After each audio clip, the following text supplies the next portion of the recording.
O Tribunal Regional Federal da 4ª Região negou o recurso e manteve em 30 anos e 9 meses de prisão a pena de José Dirceu.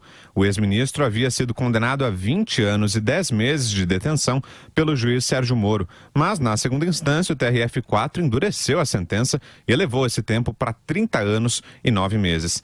Nesta quinta-feira foram julgados os embargos infringentes apresentados pela defesa de Dirceu. O recurso solicitava o recálculo da pena e uma redução no valor da multa que o ex-ministro terá que pagar.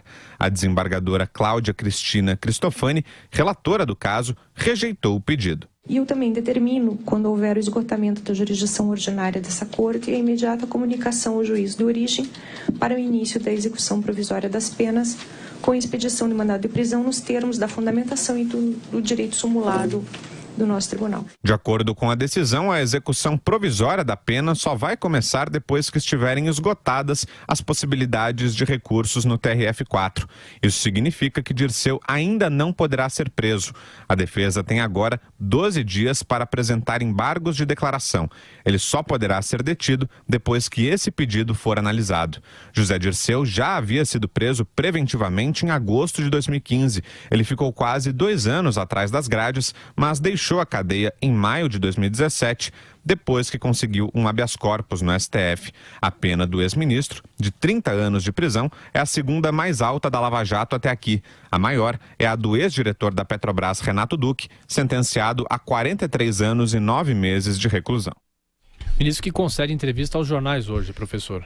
Longuérrima entrevista, é inacreditável as bobagens que ele diz, que ele tenta posar como intelectual. Mas é bem nível PT, bem rasteiro. Por sinal, falou intelectual, me lembrei de uma filósofa que dizia, petista, quando o Lula falava, o mundo se esclarecia. Ele era o Spinoza de São Bernardo do Campo.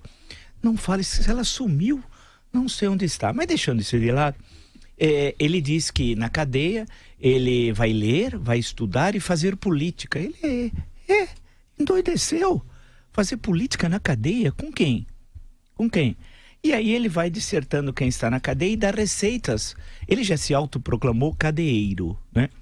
Aqui ele diz o seguinte: os presos antigos dizem, para quem está chegando na cadeia, já chorou bastante? Já rezou? Já chamou mamãe? Já leu a Bíblia? Então agora cidadão começa a trabalhar. É isso. Ele vai dizendo. Ele faz umas afirmações supostamente históricas que mostram como isso daqui é um engodo. Eles são tudo enganadores. Inclusive, hoje as universidades federais e não só as estaduais estão tomadas por petistas. Por isso que o nível das universidades brasileiras é um nível baixíssimo, especialmente da área de ciências humanas. O nível é rasteiro. Diz ele, o criminoso José Dirceu, a Igreja Católica Apostólica Romana tem uma história de crimes contra a humanidade. Vou repetir. A Igreja Católica Apostólica Romana tem uma história de crimes contra a humanidade. E aí ele continua, o criminoso José Dirceu, que é considerado intelectual. O jornal Folha de São Paulo deu 2 páginas ao criminoso, como se ele fosse um exemplo para os brasileiros. Ele diz, a pedofilia generalizada, na mesma frase, na mesma construção, né? O PT cometeu erros, muitos, mas tem uma coisa, o lado do PT na história, o nosso lado é o lado do povo do Brasil. Quer dizer, então ele contrapõe. Olha que esse criminoso, inclusive para os padres que vão rezar aquela missa demoníaca, que não é missa, evidente, sei, né? Devia passar isso aí para aqueles padres que foram lá em São Bernardo do Campo, no 7 de abril, né? Diz ele, volto a lembrar aqui, a citar, melhor dizendo, a Igreja Católica Apostólica Romana tem uma história de crimes contra a humanidade. Sabe, vamos lembrar o nosso ouvinte e o nosso internauta. Crime contra a humanidade é um conceito recente, que veio fundamentalmente do século XX, que tem a ver com o Tribunal de Nuremberg. 1945, 1946. Alguns começam a comprar a pena, né? Em 46 e tal. 1946. E ali que vem esse conceito se consagra, vamos chamar assim, né? Crime contra a humanidade. Ou seja, são os campos de concentração, são os crimes de guerra, etc.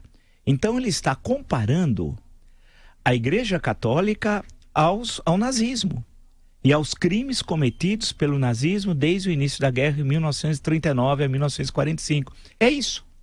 É isso. Eu quero ver se vai ter algum tipo de resposta. Por exemplo, os padres que foram na missa demoníaca, que não é missa, no dia 7 de abril, vão responder. Quer dizer, os padres, eles fazem parte de uma, vamos chamar de instituição, não sei, de 2 milênios.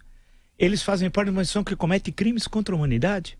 Então vamos aguardar a resposta. O Leonardo Boff, grande, quis ontem falar lá, né, Leonardo Boff? Você que escreveu aqueles panfletos, especialmente, um deles é inacreditável, Jesus Cristo Libertador. Eles transformaram Jesus em chefe guerrilheiro. Um deles, da Teologia de Libertação, esse é um livro incrível chamado O Movimento de Jesus, leiam, não é do Boff, é de um outro teólogo, de origem belga.